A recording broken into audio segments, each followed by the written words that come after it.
দই গাল খাইয়াই মনে হচ্ছে এখনই জিবলের সামনে টেবিল ফোন পাতায় বসি।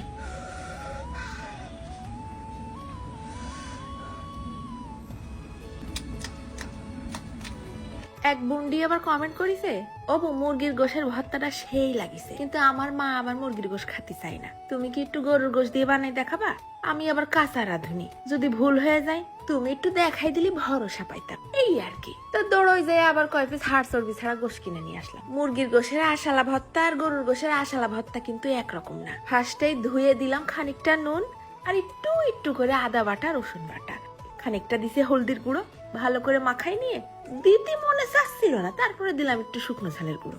সেদিন আবার আমার এক ভাই কমেন্ট করেছে তেজপাতা নাকি প্রেসার কুকারে দিতে নেই, তাই একেবারে তলে ফেলাই দিলাম, তার উপর দিয়ে গোশটা পাতাই দিছি, মশলাপাতি যা ছিল সব দিয়ে ঢাইলে দিছি ঘপ ঘপ করে গিলাস খানিক পানি, দিলাম 2 পিস দারচিনি, 3টে এলাচ, 2টো লবঙ্গ আর অল্প কয়দানা গোলমরিচ, আস্ত আস্ত সব, হাফ চা চামচের মতন জিরের গুঁড়ো দিয়ে ইচ্ছা তারে বাসি দিয়ে নিয়ে আসবো 50টা, গলে যেন ঘেটা ঘেটা হয়ে যায়।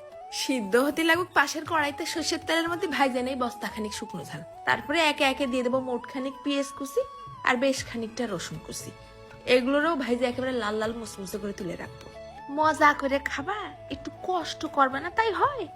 ওধারে গোশ একদম সিদ্ধ হয়ে পানিও একেবারে শুকিয়ে গেছে, তারপরে একটা গামলার মধ্যে ঢেলে নিয়ে ওই শুকনো মশলা আস্তে আস্তে যেগুলো ছিল সব খুঁটে খুঁটে ফেলাই দিই, না সব খাওয়ার সময় এসে করবেন ডিস্টার্ব।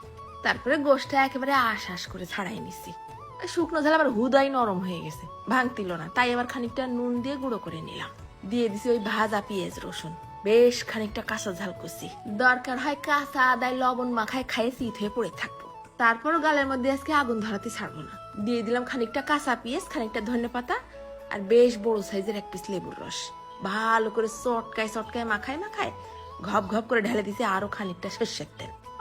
নিজেরা কন্ট্রোল রাখে মুশকিল হয়ে যাচ্ছে, নুনটা চাকতি একটুখানি গালে দিলাম, ওরে খুদা ফার্স্টে জিবলেটা আমার কাছে তোর সাথে এই মুহূর্তেই ব্রেকআপ। আরে ব্রেকআপ তুই পরের দিস, আগে খাইয়ে যা। রাঁধলাম ঝরঝরা করে লম্বা চালের গরম ভাত, তার মধ্যে একটুখানি গোশ ভর্তা নিয়ে আশ আশ মাখাই নিচ্ছি, ভাতের কালার ফাঁকে ফাঁকে মেরে দিচ্ছি খসমস করে একটা কাঁচা ঝালের পর কামড়, একটু ভিটামিন সি খাই যেন জিবলের মাথাটা ঠিক থাকে। ও এই স্বাদের ভাগ হবে না, এত মজা। কাঁচা দিয়ে ভাজা দিয়ে ঝাল পেঁয়াজের ঘিরান ছড়াই গেছে গালের মধ্যে, আর সাথে গোশের একটা ফেলেবার তো আছেই। গরুর গোশের আশ বাড়তেছে দাঁতে, ঝোল গোশের তে মজা বেশি।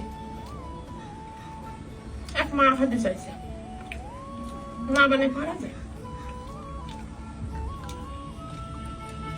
তাই আবার দৌড়ই যে বাজার থেকে কিনে নিয়ে আসলাম।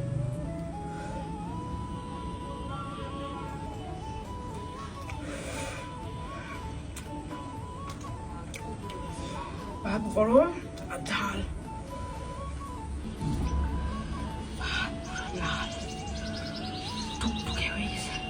ও বন্ডি এইরকম করে একবার বানাবা, একদম সহজ, ঘিরানটাও ফাইন আসবে। সব থেকে মজার কথা 2-1 পিস গোশ দিয়েও বানাই খেতে পারবানি। চলে গেলাম, ধন্যবাদ।